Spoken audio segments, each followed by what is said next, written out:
Welcome to Career Tools. This is Sarah. And I'm Mark. Today's podcast, Time Priority Management, Part 1 of 2. This cast answers these questions. How do I manage my time? How do I make myself more efficient? How can I manage my calendar? If you want answers to these questions and more, keep listening. Unlock your potential for smoother, more effective, and productive interactions.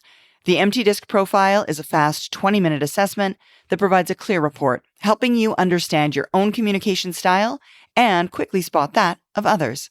This means an end to the communication frustration and the start of more effective meetings, emails, feedback, and collaboration. Take our Empty Disc Profile today and apply self-awareness tomorrow. For immediate improvement, go to manager-tools.com/disc.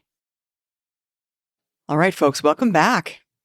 Today, Mark, we're going to do another one of these Career Tools re-records. We're going back into the archive of what we think of as our core, if you will, Career Tools guidance. This one we're pulling out of the archives from a 2006 episode on time management. And when I say time management, people know what that term means. Now, what most people, I think, don't realize is that time management is a fallacy. Time doesn't need you to manage it. Not only does it not need you to, you can't manage time. Yeah, exactly. Folks, it's been around for billions of years. It's been getting along just fine without you. We can't manage time. What we can manage is what we do with that time. And yet, the overwhelming evidence is that professionals and managers do not manage what they do with that precious time. Yeah, there's an enormous chasm between our behavior in this area and our knowledge about what to do. Everybody always talks about how busy they are, and what's interesting, it becomes a humble brag. Oh, I'm super busy, and they make themselves out to be super important and so on. But when you look at their calendars, they're super busy, but there's no evidence that they're busy. Their calendars are largely empty. There are vast swaths of unscheduled time, which people actually think is good and is not. Mm-hmm. Exactly. And Peter Drucker, I feel like you should talk about the Peter Drucker stuff, but in the first chapter of his seminal work, The Effective Executive, says it best. Of course he does, because he says everything best about all the things that he says. He says, the output limits of any process are set by the scarcest resource. In the process we call accomplishment, this is time. Of the other major resources, money is actually quite plentiful. People we can hire, but one cannot rent or hire or buy or otherwise obtain more time. Yeah, Bill Gates said something once that I thought was really smart. He said a lot of smart things. He said, I've never been that interested in going to gamble for more money. Now, a lot of people, when I say that, say, well, of course he wouldn't. He has lots of money. But I've never gambled. The idea of gambling my money to make more money doesn't make any sense to me. I've always thought I can make more money. I know how to do that. And I don't get any drama out of making or losing money. I'm always amazed at the casinos that have a sign on the front that say, we return 95% of all the money bet. So over time, you go to a casino a lot, you'll end up 5% down. I always thought, yeah, you're paying for that. It makes sense, right? They can't give away more than they take in. But what Bill Gates said, and what I agreed to the moment he said it was, but if I could gamble my money for time, if I could spend money for time, which is exactly what we do when we hire an administrative assistant, we spend resources in order to gain more time. And one of the things I'm sure we're going to talk about is the issue of delegation. It's funny how assigning things to an admin is not considered delegation. And people do it, and they do it pretty aggressively. Some don't, and those people shouldn't have admins. But I'm always amazed at people's lack of understanding about how much time they have, how well they use it, and how they can get better. So the question really becomes in all this, how can we start to become more efficient about using the time that each one of us has at our disposal? And that's not even talking about effectiveness and stopping disposing of your time. It's everything. In the world we live in, there's simply very little room for error when it comes to managing your priorities. That's what you do when you think about managing your time. You're thinking about what's important and what's not. And you're saying, I'm managing my time, but you're not managing the time. You're managing what you're going to do with your time. And look, if you aren't spending time on your key priorities, and most people aren't because they spend an inordinate amount of time on email because they haven't learned how to manage email. We have an entire series of casts about that. If you're not spending time on your priorities, it's really hard to argue that you should be able to keep your job if you're not meeting your key deliverables. And people say this all the time. Yeah, I didn't meet my key deliverables, but there were 34 other deliverables. I'm like, yeah, you did the easy stuff. It's the hard stuff that's important usually.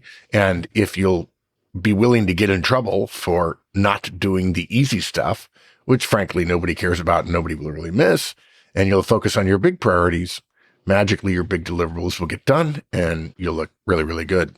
Yeah. And Mark, I don't think that the average person out there really thinks of it this way, and that we don't think that we're missing our key deliverables. I mean, it seems like the major stuff seems to get done. I mean, we're not getting fired, but yet you're telling me that we're way off base on how we're spending our time. So how is that possible?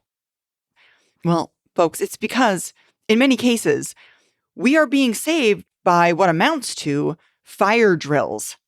Yep. Every once in a while, something that's really important becomes also time-wise important. And the boss tells everybody for the next week, no one does anything but priority X. That's it. And it's because it's like probably the end of the quarter, or there's a big push, or there's a massive new initiative, or there's a new boss, or what have you. There's some sort of reason. And we make up for these overall inefficiencies throughout the course of the year by essentially cramming laser-focused, sheer brute force into those major priorities that aren't being prioritized. So after a fashion, it works. If you like Sure. feeling like you're being drawn and quartered every day. But then they complain about the stress, and the stress is enormously contributed to by the self-mutilation we do by focusing on easy things to do rather than on putting our time on what we ought to know are our key priorities. So what the heck we do about this problem? This cast basically is about how can Manager Tools listeners take advantage of the opportunity that time gives to become more efficient and more effective relative to our priorities. Yeah. Okay, so our outline for today, we're going to start by a conversation about roughly assessing your time, then capturing your priorities, followed by a rough analysis, and we'll talk a little bit about a Drucker analysis there as well, and then putting your number one priority on your calendar. Yeah. So let's talk with doing a rough assessment of your time. It's a relatively easy step. Look, we want you to sit down with a pen and a piece of paper, nothing else. Don't look at your calendar on your computer, just pen and paper. Ask yourself a simple question. What do I spend my time doing? Think back over the last 2 or 3 weeks. This is your recollection. This is not you mining the data that you have available to you, even though many people's calendars are so empty that they don't know what they spend the majority of their time is. We just think back over the past 2 or 3 weeks and think about your days. Again, don't look at your calendar in advance. Don't have your phone there. No desktop calendars, no day timers. We're not looking for a numerically valid analysis here. We're suggesting you start getting in the mindset of thinking about your time. Every executive who's really good at their job, they do this all the time. Mm-hmm. And folks, what you're going to discover when you sit down and you try and write this out for yourself is that there's a lot of time in there that is not accounted for. You're going to remember the big stuff, like the important things, the meetings, the key deliverables, that project task that you had to do. But you're also going to remember things that at this time seemed important, but in hindsight, just didn't make that much of a difference. And by the way, that's why you're remembering them now. They had an emotional content at the time, and the emotion is a great memory enhancer. So you're going to remember meetings that were relatively unimportant now in hindsight, but there was an argument or there was a blow up or there was an important person there. And for some reason, it stuck to your brain. But even those things that you can think of 2 or 3 weeks later, you're going to be like, but that wasn't important. Where's the important stuff? Exactly. And at the end of this, and we only suggest 15 minutes, you'll have a list of the things you did in the past 2 or 3 weeks. You don't need to do any editing. Surely you did, in fact, do what you're remembering. On the other hand, if you want, what you can do as an additional step is to categorize your list. However you want, we're not going to suggest a particular way. However you think about it is fine. It doesn't matter. Because after this guidance, it doesn't matter how you think about prioritization. You're going to change your thinking anyway. Struggling to stand out in interviews? Most professionals don't realize they can prepare for almost every question. With any of our licenses, you'll have access to our interview series, and you'll learn exactly how to prepare, answer, and impress, so you land the job that you want. Visit us at manager-tools.com/licenses to learn more today. Okay, so now that you've thought about it, to Mark's point, you've got your brain in the mindset for this. Now we're going to capture your key priorities. And just like the first, this is another pretty easy step, though this one is going to potentially require that you look some stuff up. If you're lucky, you can maybe do it in 15 minutes. If not, it might take a day to find your source material, to get the proper input, that kind of stuff. And you may not have any source material to work with. This is probably particularly true for professionals or small business people where their organizations haven't yet built the documentation that will support their priorities in this way. And if so, that's fine. And just hold on to your notes that you come up with for later when you start thinking about this kind of infrastructure kind of stuff. Yeah. So what you do is you gather up your job description, your bosses and directs job descriptions, your last couple of reviews, any documents that you report key metrics in or on, the last 10 or 15 presentations you or your team have presented. In fact, we include gathering presentation slides because things change pretty rapidly, and your reviews, or more likely your job description, may be inadequate. We're not big fans here of job descriptions. We are big fans of really, really good job ads, and too often job ads are job descriptions and they're out of date. But things change so quickly that administratively, the idea that a year-old job description is accurate is crazy. In fact, I've often told people the most important line in every job description is, and finally, other duties as required. Yeah. I mean, a day later, it's wrong. Yeah. That's actually a good thing. Yeah, you have to have some flexibility. And everybody's always telling me my job doesn't change that much. And about 10 or 15 years ago, I started laughing at them. I said, show me your phone. I'm like, oh yeah, I have a phone. I'm like, what work do you do on your phone? Well, I do this and this and this. Well, you didn't have that 5 years ago. Your job is changing. There's a new system. There's a new process. There's a new app internally in your company. Jobs are changing all the time. In fact, when people tell me my job doesn't change that much, I'm like, no, that's actually not true. You just don't want to change because every job everywhere is always changing depending upon what customers want, what the market wants. There's thousands of things that are changing everybody's job. I tell people all the time that if the outside world is changing and your approach is, I don't want things to change, one of the rules of organic life, and we're all organic, is your organic life form has to stay in stasis with its environment. If the outside world is demanding and changing and dynamic, and you're trying to lock down your job so it's measurable and simple and the same all the time, you're setting yourself up for failure.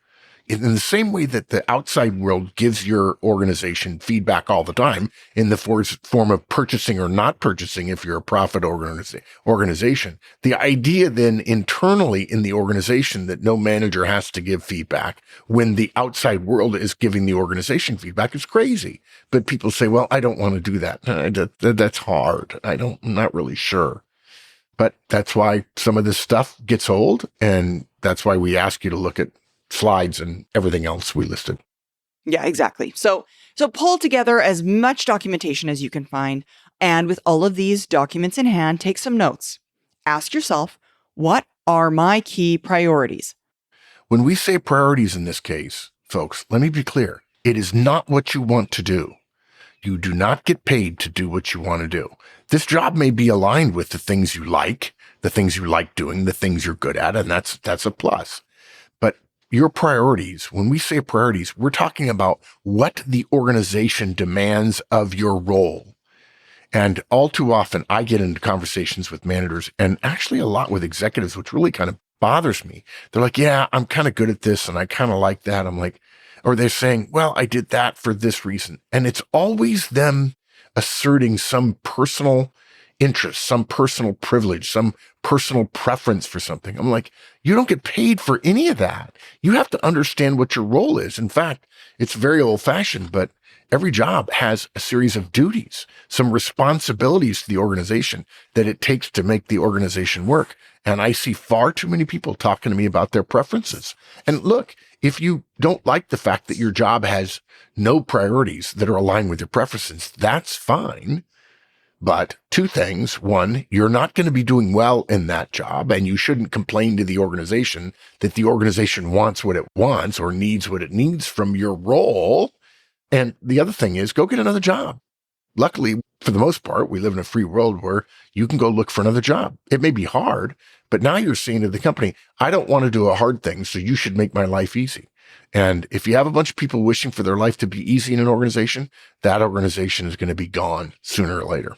Yeah. So can I ask, Mark, in this piece, with these documents in hand and the taking of notes, at this point, really, you could think of it, folks, like capturing what is your responsibilities, essentially, in a way.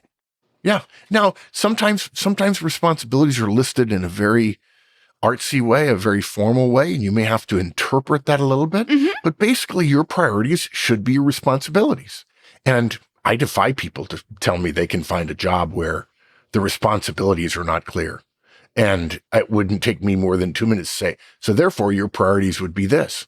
And of course, as we'll learn, as we've already alluded to, and as we'll learn, people want to do what they want to do rather than what their responsibilities are derived from, well, what their priorities should be derived from their responsibilities, from their duty. Yeah. Exactly. Okay. So again, folks, you're writing this exhausted list of responsibilities, priorities, the things you have to do, you have to do, essentially. So you can start aggregating it into categories that look like major areas or priorities. You might have a big, long list of things that you think that's not a priority, but of this list of 75 things I have, 20 seem to fall into that bucket. That's how you know it's a priority. Essentially, you might have to infer from tasks what the priority headings are for those tasks, and that's okay. Sometimes, depending on your role within the organization, you may be in a role that is an individual contributor role that you don't really get to see the upper priority, but when you lump together responsibilities, you'll be able to discern from that what the priority is. Yeah, and you mentioned 75. It's okay to have a list of 50 tasks if that's what your analysis shows you. I'm not really sure what my priorities or responsibilities are, but I do these 50 tasks. Okay. But let's be clear, folks. There is no job on the planet that has 50 priorities. Typically, the rule of thumb would be no more than 10 priorities. And so to Sarah's point, you're going to start agglomerating those tasks and say, what are all these tasks together? What are they related to? And how am I measured? Right. But that's the answer, 10 priorities. And by the way, that's too many for some of you. Yeah. In some cases, it's 4 or 3 or 2. I tell you, in sales, it's really easy. It's 1. And there's a number. You have to meet your number. The sales number that comes down from corporate in order to assure we have the revenue based on our cost structure to make it as profitable as we want in the event of a for-profit company. Although the same analysis applies to government jobs, academic jobs, not-for-profits, and so on. But the same thing is basically true. It's just that most people think, I don't want to think about my priorities, but without your priorities, you can't give hierarchical structure to all those tasks and to know which tasks, as I often say, you're willing to get in trouble for. Yeah.